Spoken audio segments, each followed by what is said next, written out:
Oui, merci, Monsieur le Président. Madame la Présidente, Monsieur le Président, nous sommes à un moment très important de l'Union européenne. Vous l'avez dit dans votre discours d'investiture, vous le savez, Monsieur le Président, qui venait d'accepter une charge extrêmement importante. 10 ans, c'est un bel âge. En France, c'est l'âge où les enfants passent de l'école au collège, puis au lycée. C'est-à-dire qu'ils rentrent dans une nouvelle ère, une nouvelle vie. Celle où ils se séparent un peu du confort de l'école pour aller vers une situation qui est plus compliquée, qui leur permet d'affronter le monde qui vient. Le monde a changé en 10 ans. Le monde a changé en 10 ans, vous le savez, nous le savons. Le défi qui nous est posé maintenant n'est plus le défi qui nous était posé il y a 10 ans. Les questions climatiques, les questions sociales, les questions de migration, de déplacement de population, les questions de démocratie, le danger qui pèse sur nos démocraties, et parfois à l'intérieur même de l'Union, de l'état de droit, sont des sujets nouveaux. Nous devons faire évoluer les règles. Dans un monde qui change, nous devons également changer nos propres règles. Nous devons le faire dans une logique démocratique, dans le respect de l'état de droit. Et je le dis et je me tourne vers le Conseil, l'intergouvernementalité doit évoluer.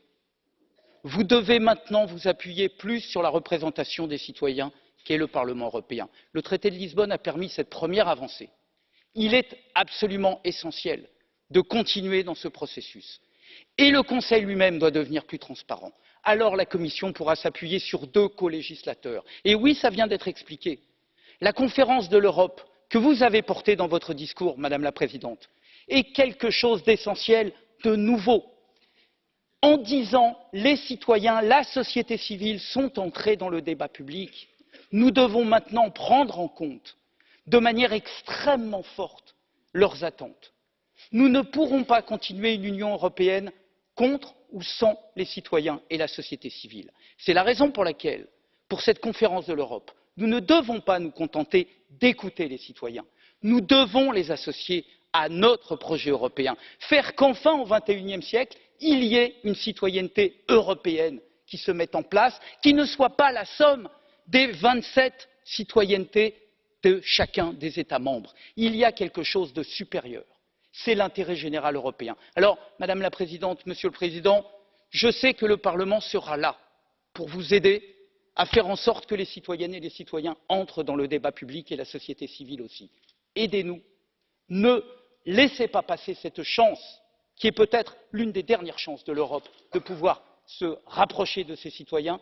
Faites en sorte, vous savez, et je terminerai là-dessus, Monsieur le Président, il y a 70 ans, un autre événement a eu lieu. Sir Winston Churchill a pris la parole à quelques centaines de mètres d'ici, place Kléber, à un balcon. Et il a dit, et juste ces 2 lignes, il a terminé là-dessus, je voudrais vous le citer parce que ça reste d'actualité. Les dangers qui nous menacent sont grands, disait-il, mais grande aussi est notre force. Il n'y a aucune raison de ne pas réussir à réaliser le but et à établir la structure de cette Europe unie. Cela était vrai il y a 70 ans, cela reste encore plus vrai que jamais aujourd'hui.